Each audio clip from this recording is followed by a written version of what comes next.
Let's get the hot dog. Hey, it's Rob from Axel's Garage. Today, we're at the Dads Club again. Dads Club, an organization of all the dads, sort of like the PTA for the dads. A couple moms help out too. But we run a food concession, and that food concession generates money, and that money we use for scholarships and for awards and for all kinds of stuff that we give back to the kids and the student body, not just the athletes, all the kids.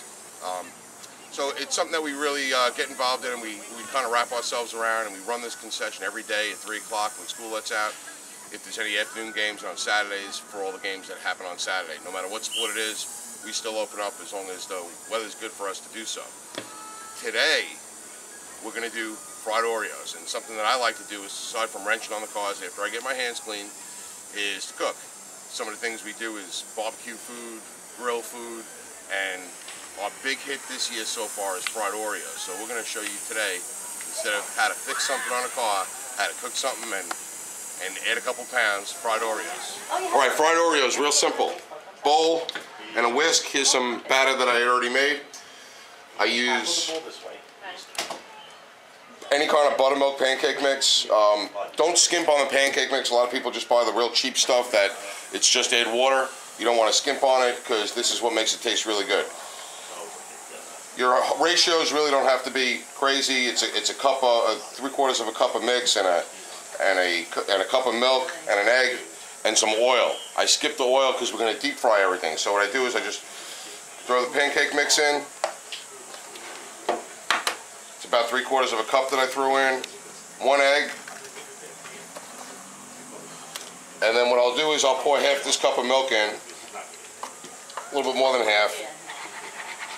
And stir it up with a whisk. And you're going to keep stirring it with the whisk till you get all the clumps out and it's smooth and creamy. It'll be a little thick.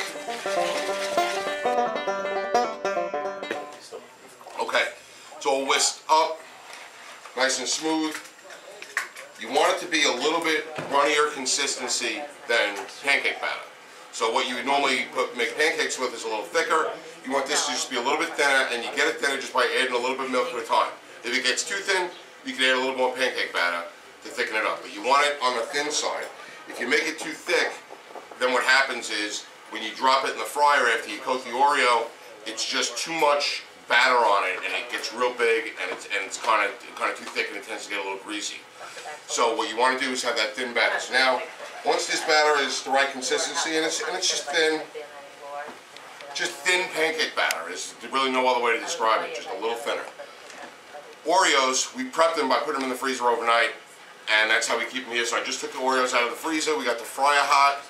The only reason we freeze the Oreos is so that they don't break. Otherwise, if you don't freeze the Oreos, they have a tendency sometimes when you dip them and drop them in the fryer, that just from your hand grabbing them, they have a tendency to break.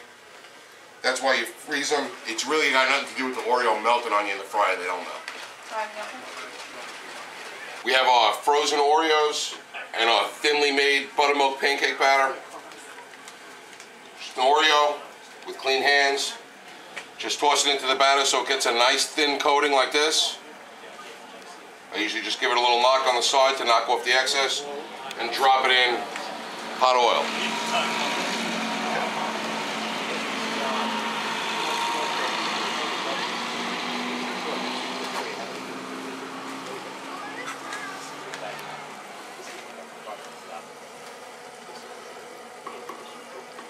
You'll let it fry on one side, and you'll see it start to get a little golden brown on the edges.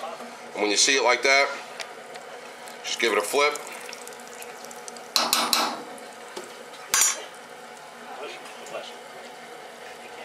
Now you give it another 30 seconds on the other side.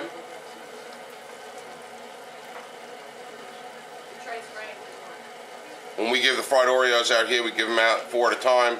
I'm just making one to show you on the video. We'll drop anywhere from 4 to 8 into the fryer at once. It's a little tough to manage more than 8, flipping them and not overcooking them. Then you just give it a toss, make sure it's nice on both sides. Pull it out, throw it on paper towels, knock off any excess batter, and just give it a couple seconds on the paper towel just to drain off any oil.